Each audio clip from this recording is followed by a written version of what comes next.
நினைக்கிற? உன்னை சுத்தி இருக்கிற எல்லாரையும் முறைச்ச காரியத்தை சாச்சலான்னு மட்டும் நினைக்காத தீபிகா. தப்பா நடந்துருந்துச்சுன்னா ஃபர்ஸ்ட் அது என்னன்னு கொஞ்சம் யோசி. நான் என்ன தப்பா நடந்தேன் அது சொல்லு. ஓ, அதுவே உனக்கு தெரியலையா? இப்ப கேளு.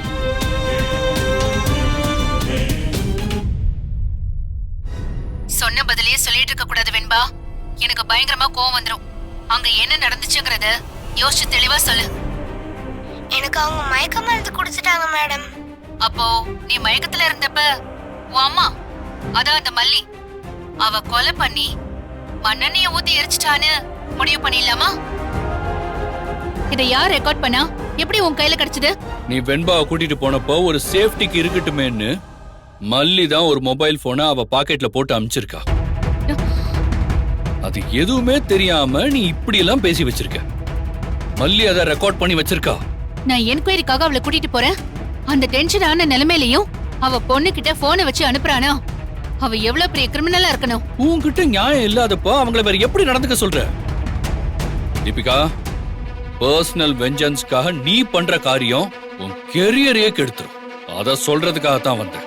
இந்த ரெக்கார்டிங் மட்டும் கமிஷனர் ஆபீஸ்க்கு போயிருந்துச்சுன்னா என்ன ஆயிருக்கும் தெரியும்ல? நல்ல வேளை இந்த ஆடியோ என் கையில கிடைச்சது. ஓ, என் மேல கருணை காட்டுறதுக்கு வந்திருக்க. உன்னோட எக்ஸ் ஹஸ்பண்ட்னாலும் எப்படி உன் மேல அக்கறையா இருக்கேன்னு பாருன்னு சீன் போடலான்னு வந்திருக்க. அதுக்கெல்லாம் நான் மயங்க மாட்டேன். என் தம்பியோட டெத்ல நான் கொஞ்சம் அப்செட்ல இருந்தேன். அந்த நாள கூட எனக்குன்னு கொடுக்காம இருந்த சாடிஸ் தானே நீ. இப்ப திடீர்னு வந்து நல்ல வேஷம் போடுறியா? தீபிகா, அப்பவும் சொன்ன, இப்பவும் சொல்றேன். தம்பி தம்பின்னு சொல்லி இன்னமும் உன் வாழ்க்கையை கெடுத்துக்கிட்டு இருக்காத. உன் தம்பி இறந்து போனது எல்லாருக்குமே வருத்தம் தாமா. அதுக்காக சம்பந்தமே இல்லாதவங்க எல்லாம் பழி வாங்கணும்னு நினைக்காத.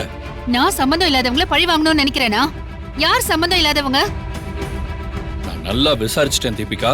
அந்த மல்லி உன் தம்பிய லவ் பண்ணவே இல்ல. உன் தம்பி தான் அவன் கற்பனையிலேயே லவ் பண்ணிருக்கான்.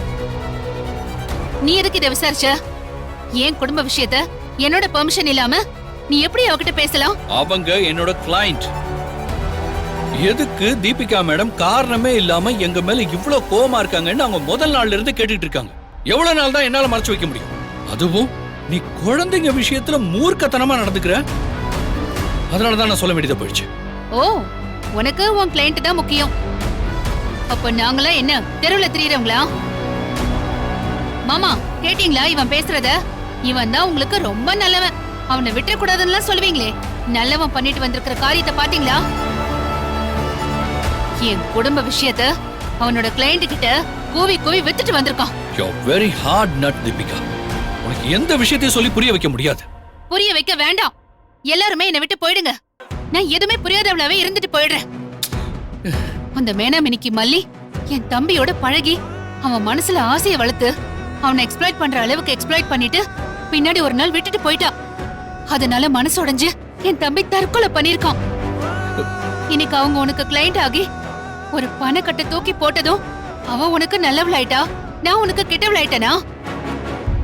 துரோகிடா நீ. என்னைக்குமே நீ என்ன லவ் பண்ணதே இல்ல. என்ன லவ் பண்ற மாதிரி நடிச்சிருக்க.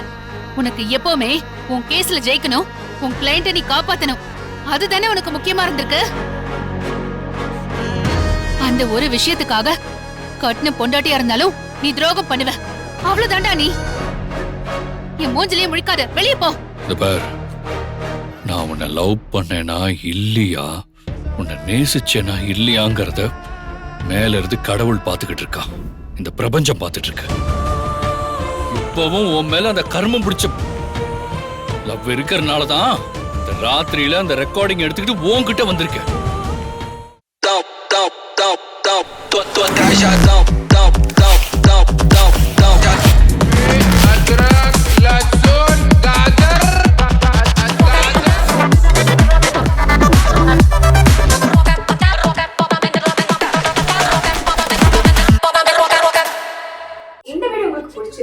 லைக் பண்ணுங்க, ஷேர் பண்ணுங்க, காமெண்ட் பண்ணுங்க.